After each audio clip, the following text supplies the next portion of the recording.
प्रधानमंत्री नरेंद्र मोदी के संयुक्त अरब अमीरात के दौरे का दूसरा दिन आज उपराष्ट्रपति, प्रधानमंत्री और रक्षा मंत्री के साथ होगी द्विपक्षीय बैठक। अबू धाबी में बोचास नवासी अक्षर पुरुषोत्तम स्वामी नारायण संस्था बैप्स मंदिर का करेंगे उद्घाटन।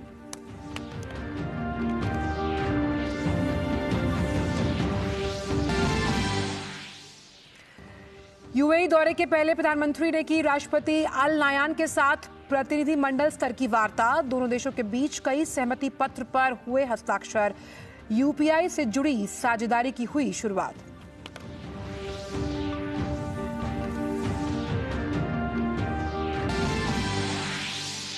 भारतीय समुदाय ने मोदी है तो मुमकिन है जैसे नारों से प्रधानमंत्री का किया भव्य स्वागत। अहलन कार्यक्रम में प्रधानमंत्री ने कहा, दुनिया के खिताब पर वक्त की कलम से भविष्य लिख रहे हैं। भारत यूएई विकसित भारत को बताया हर भारतीय का लक्ष्य। केंद्र की किसानों से बातचीत के जरिए रास्ता निकालने का आग्रह। केंद्रीय मंत्री अर्जुन मुंडा ने की आम जनजीवन को प्रभावित न करने की अपील। हरियाणा सरकार ने 7 जिलों में मोबाइल इंटरनेट और एसएमएस सेवाओं पर प्रतिबंध 2 दिन और बढ़ाया। दिल्ली सहित पंजाब हरियाणा की सीमाओं पर सुरक्षा चाक चौबंद। पाकिस्तान में सस्पेंस खत्म। पूर्व प्रधानमंत्री शहबाज शरीफ होंगे पाकिस्तान के प्रधानमंत्री पद के उम्मीदवार। जरदारी ने किया समर्थन।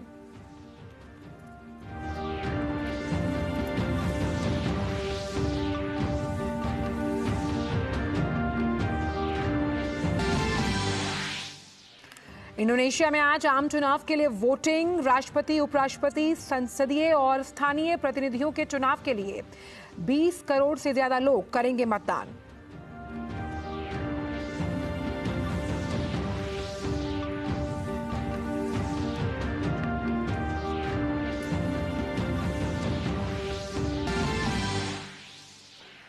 और देश भर में श्रद्धा और आस्था के साथ मनाया जा रहा है बसंत पंचमी का त्योहार। मां सरस्वती की आराधना कर मांगा जा रहा है बुद्धि, ज्ञान, कला और संगीत का आशीर्वाद।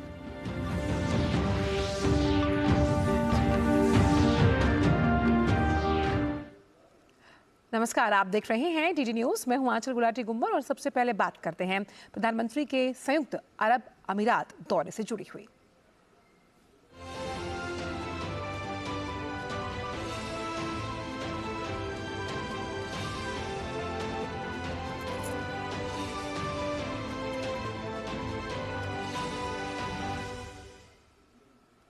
प्रधानमंत्री नरेंद्र मोदी की संयुक्त अरब अमीरात की 2 दिवसीय यात्रा के दूसरे दिन की शुरुआत दुबई में संयुक्त अरब अमीरात के उपराष्ट्रपति, प्रधानमंत्री और रक्षा मंत्री शेख मोहम्मद बिन राशिद अल मखतूम के साथ द्विपक्षीय बैठक से होगी। बैठक में दोनों देशों के बीच पहले से ही मजबूत साझेदारी को और मजबूत करने पर ध्यान केंद्रित किया जाएगा। बैठक के बाद प्रधानमंत्री मोदी भारत मार्ट का शुभारंभ करेंगे। इस नए बाजार का उद्देश्य भारतीय उत्पादों को विश्व स्तर पर प्रदर्शित करना और दोनों देशों के बीच व्यापार संबंधों को और मजबूत करना है। दोपहर में प्रधानमंत्री मोदी दुबई में वर्ल्ड गवर्नमेंट समिट में विश्व नेताओं की सभा को संबोधित करेंगे। साथ ही वे अबू धाबी में बोचास नवासी अक्षर पुरुषोत्तम स्वामी नारायण संस्था बैप्स मंदिर का भी उद्घाटन करेंगे।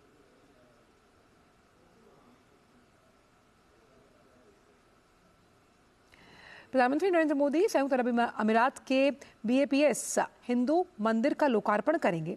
मंदिर का निर्माण बोचासन वासी अक्षर पुरुषोत्तम स्वामी नारायण संस्था द्वारा किया गया है।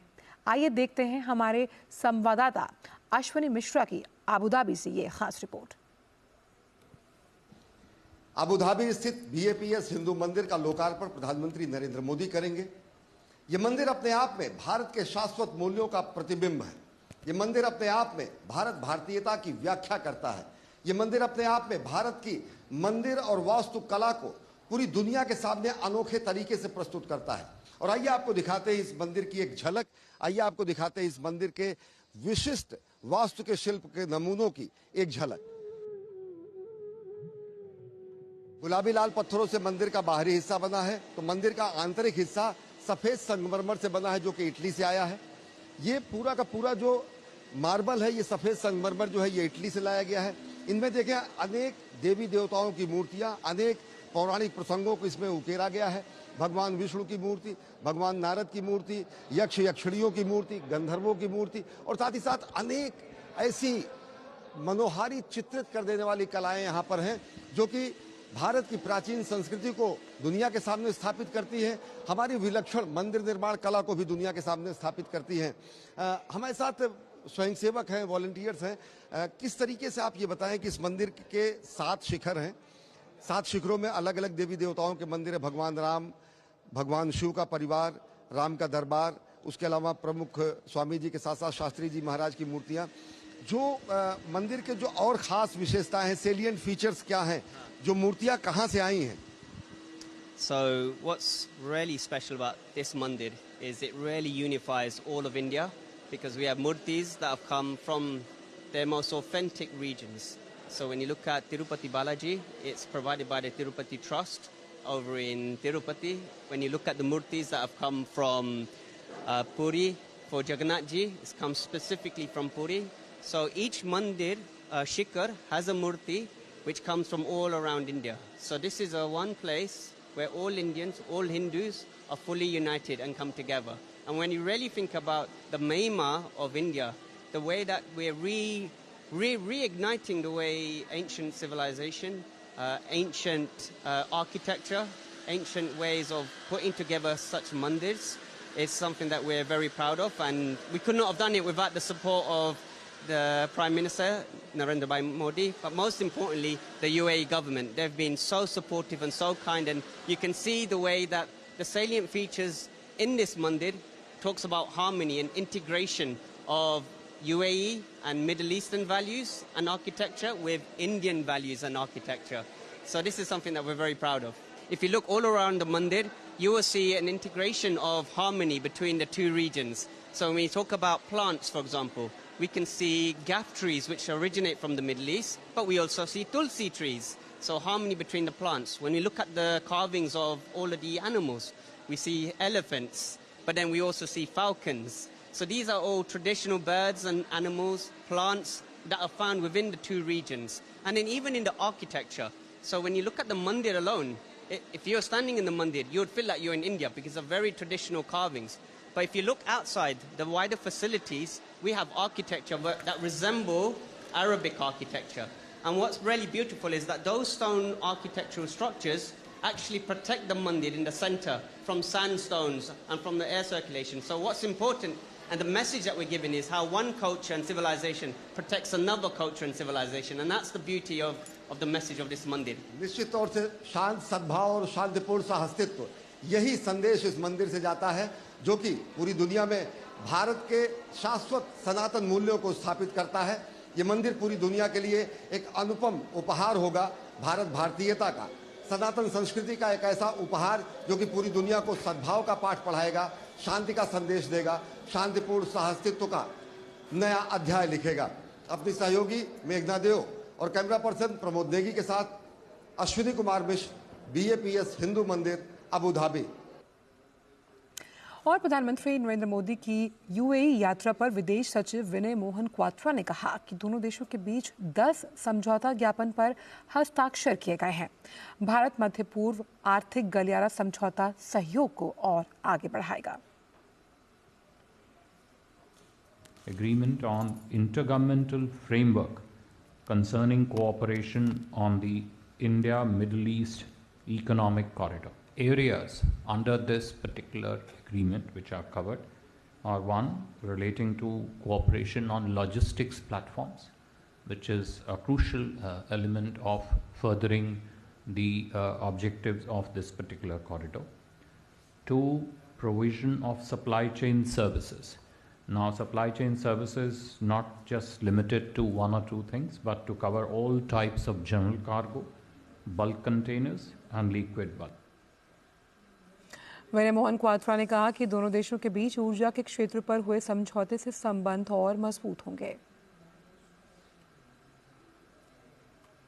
MOU on cooperation in the field of electricity connection and trade. The objective of this particular MOU is to focus on strengthening our partnership in two crucial domains. One, relating to energy security, and two, relating to energy trade. Clean energy trade is an important segment of this MOU. This would focus naturally on green hydrogen and also on energy storage. और फिलहाल वक्त एक छोटे से break का है। कुछ महीने पहले मेरे दोस्त की हेल्थ अचानक खराब हुई और कुछ दिनों में ही उसकी डेथ हो गई। उसने पॉलिसी बाजार से टर्म लाइफ इंश्योरेंस लिया हुआ था। मैंने पॉलिसी बाजार को कांटेक्ट किया। उनकी टीम ने क्लेम दिलाने में उसकी पेरेंट्स की पूरी हेल्प की। क्लेम के टाइम पे आपकी हेल्प के लिए हमेशा तैयार। पॉलिसी बाजार, 1 करोड़ का टर्म लाइफ इंश्योरेंस सिर्फ 470 रुपए महीने से शुरू। अच्छी चीजों में समय लगता है, खूबसूरती निखारने में वक्त लगता है। ब्यूटीफुल डिजाइन्स टेक टाइम, लेकिन KYC अपडेट मिनटों में। KYC अपडेट अब आप घर बैठे बैठे भी कर सकते हैं। Registered email, registered mobile number, online banking से, आधार, OTP बेस्ड eKYC से, या फिर वीडियो KYC से। यहाँ तक कि अकाउंट भी घर बैठे बैठे खोला जा सकता है। RBI कहता है, इन्हीं से सुनिए, जानकार बनिए, सतर्क रहिए। ब्रेक के बाद सभी का स्वागत। रुक करते कुछ और खबरों का। केंद्र सरकार ने प्रदर्शनकारी किसानों से बातचीत के जरिए रास्ता निकालने का आग्रह किया। केंद्रीय मंत्री अर्जुन मुंडा ने किसानों से आम जनता की कठिनाइयों को ध्यान में रखते हुए बाधा न डालने की भी अपील की है। आइए सुनते हैं। किसान संगठनों के साथ हम हमेशा रचनात्मक ढंग से, सकारात्मक ढंग से बात करने की जो कोशिशें हैं वो जारी रहेगी और हम बातचीत करने के लिए तैयार हैं। किसान संगठनों को ये बात समझना बहुत ज़रूरी है कि जो कानून की बात की जा रही है वो कानून के बारे में इस तरीके से कोई निर्णय नहीं लिया जा सकता है जिससे कि बाद के दिनों में सबके लिए बगैर सोची समझी स्थिति के बारे में लोग आलोचना करें। बल्कि कोशिश करना चाहिए कि हम इसके सारे पक्षों का ध्यान रखें और उस पर चर्चा करें। केंद्रीय मंत्री अनुराग सिंह ठाकुर ने कहा कि मोदी सरकार ने पिछले 10 वर्षों में कृषि क्षेत्र को प्रोत्साहित करने और किसानों के कल्याण के लिए कई कदम उठाए हैं। उन्होंने किसान नेताओं से बातचीत जारी रखने का आग्रह भी किया। किसानों ने अपनी मांगा रखी तब मोदी सरकार ने अपने वरिष्ठ मंत्रियों की ड्यूटी लगा के उन्होंने बातचीत जारी रखी। कल भी जो चंडीगढ़ दूसरी टाइम बातचीत होनी शुरू हुई तो कई घंटे तक गलबात चली, वार्ता होती रही। किसान नेता विचों उठ के चले गए। मोदी सरकार के मंत्री कहते रहे बैठो बातचीत जारी रखो, पर वो छड़ के चले गए। असीं बातचीत जारी रखने लिए तैयार हैं। मोदी सरकार चर्चा करनी चाहती है। बड़ियां मंगां मन लिया गई ने, अधिकतर मंगां मन लिया गई ने, पर जिहड़ी नवीं मंगां है या पहले दियां ने कईयां ते थोड़ा होर समय चाहिए वो जारी कर। मेरा प्रदर्शनकारियों को यही निवेदन है कि कृपया करके तोड़फोड़ ना करो, आगजनी ना करो, हिंसा ना करो, कुछ इदां दा काम ना करो जिहदे नाल देश का नुकसान होवे, लोकां नूं तकलीफ होवे। इस बीच हरियाणा राज्य के अंबाला, कुरुक्षेत्र, कैथल, जींद, हिसार, फतेहाबाद और सिरसा जिलों के अधिकार क्षेत्र में वॉइस कॉल को छोड़कर मोबाइल नेटवर्क पर प्रदान की जाने वाली मोबाइल इंटरनेट सेवाएं, बल्क SMS और सभी डोंगल सेवाएं आदि 15 फरवरी तक निलंबित रहेंगी।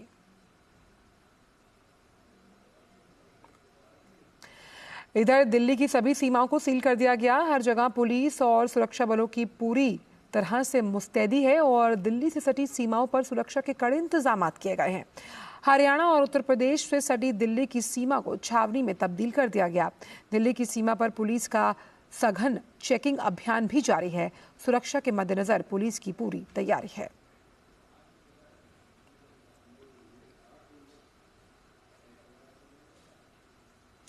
सरकार किसानों के लिए हमेशा से प्रतिबद्ध रही है। आंकड़ों पर अगर हम नजर डालें तो पिछले 10 वर्षों में प्रमुख खाद्यान्नों का MSP 40 से 60% तक बढ़ चुका। खाद्यान्न फसलों के उत्पादन में करीब 35% तक की वृद्धि हुई है और लगभग इतनी ही ज्यादा खरीद भी। उत्पादकता बढ़ी है और कई योजनाओं के क्रियान्वयन से किसानों की आय में भी तेजी से वृद्धि हुई। भारतीय कृषि अनुसंधान परिषद की हाल ही में प्रकाशित एक पुस्तक में देश के सफल किसानों में से 75,000 की सफलता की कहानियों का संकलन किया गया। इसमें ऐसे किसानों की गाथा है जिन्होंने अपनी मेहनत और केंद्रीय योजनाओं के जरिए अपनी आमदनी को 5-6 वर्षों में दोगुना से अधिक बढ़ाने में सफलता पाई। वर्ष 2013-14 में केंद्र सरकार ने किसानों की स्थिति पर सर्वे करवाया था। तब प्रत्येक किसान परिवार की औसत मासिक आय 6,426 रुपए थी। इसके आधार पर कृषि मंत्रालय का जो बजट है वो बढ़ाया गया केंद्र के द्वारा। वहीं किसानों को नवीनतम तकनीक दी गई जिसका असर 2018-19 में किसानों की आमदनी बढ़कर 10,218 रुपए हुई।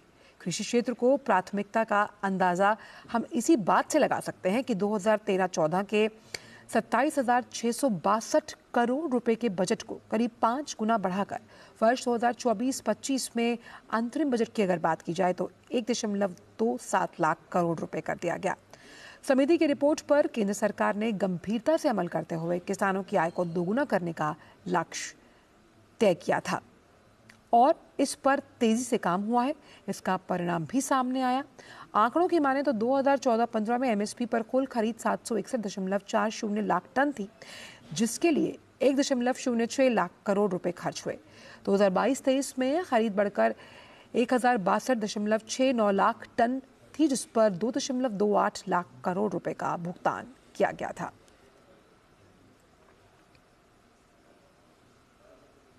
राज्यसभा के लिए भारतीय जनता पार्टी के उत्तर प्रदेश से घोषित उम्मीदवार आज अपना नामांकन पत्र दाखिल करेंगे। प्रत्याशियों की घोषणा रविवार को कर दी गई है। भाजपा ने राज्यसभा चुनाव के लिए यूपी से 7 प्रत्याशियों की घोषणा की थी। 7 में से 6 प्रत्याशी नए हैं, जबकि सुधांशु त्रिवेदी को एक बार फिर मौका दिया गया है।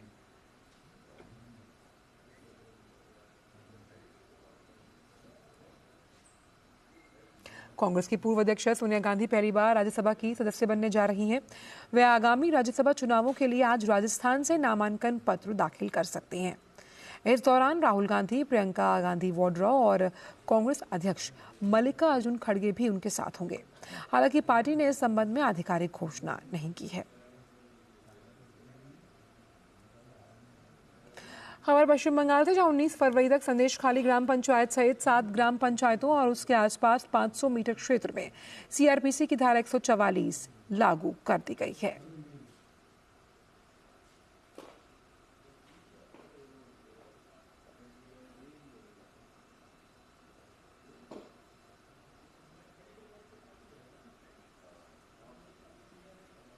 उमर खालिद ने सुप्रीम कोर्ट से अपनी जमानत याचिका वापस ली। उमर की ओर से पेश कपिल सिब्बल ने कोर्ट से कहा कि बदली परिस्थितियों के मद्देनजर वो सुप्रीम कोर्ट से जमानत याचिका वापस ले रहे हैं। निचली अदालत में नए सिरे से जमानत याचिका दाखिल करेंगे। कोर्ट ने इसकी इजाजत दी है। उमर खालिद सितंबर 2020 से जेल में बंद हैं और उसकी जमानत याचिका अप्रैल 2023 से सुप्रीम कोर्ट में लंबित थी।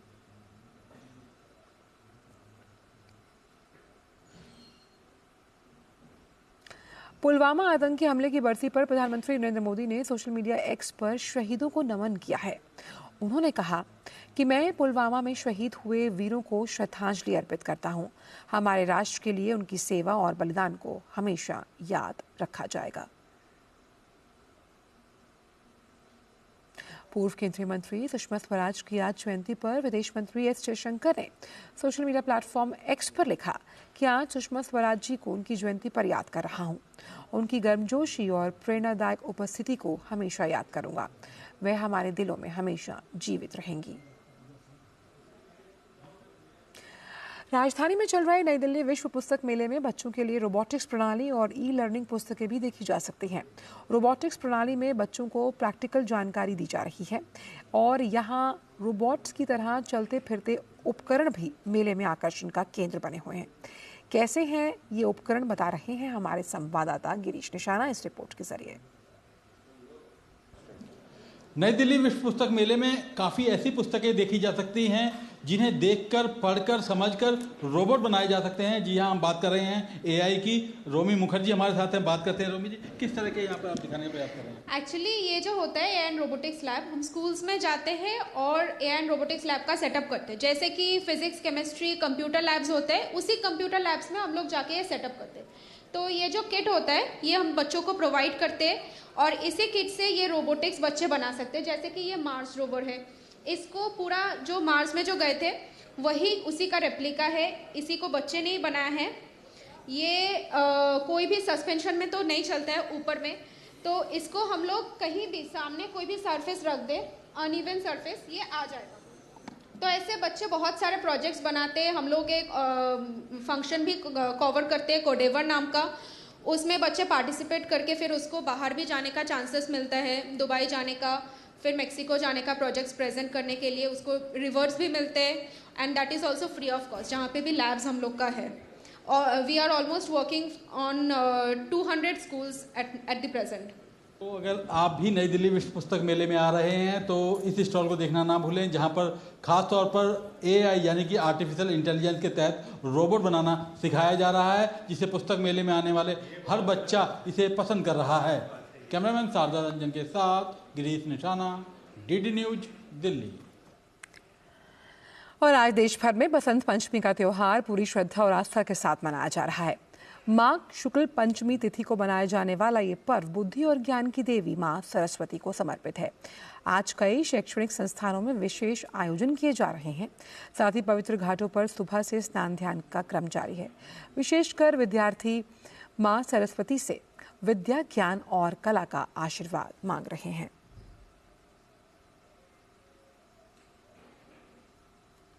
बसंत पंचमी के पावन पर्व पर महाकाल की नगरी उज्जैन में बाबा का विशेष श्रृंगार किया गया। साथ ही महाकाल की विशेष आरती की गई। उज्जैन में महाकाल के दर्शन के लिए सुबह से ही भक्तों की भारी भीड़ उमड़नी शुरू हो गई।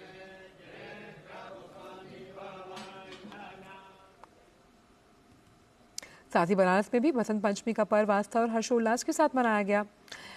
घाटों पर श्रद्धालुओं के आने का सिलसिला लगातार जारी है।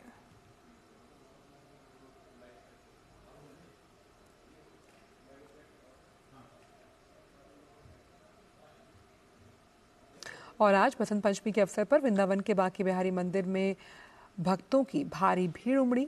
इस अवसर पर मंदिर में हर तरफ भक्तों के ऊपर गुलाल बरसाया गया। सभी बांके बिहारी की भक्ति में झूमते नजर आए।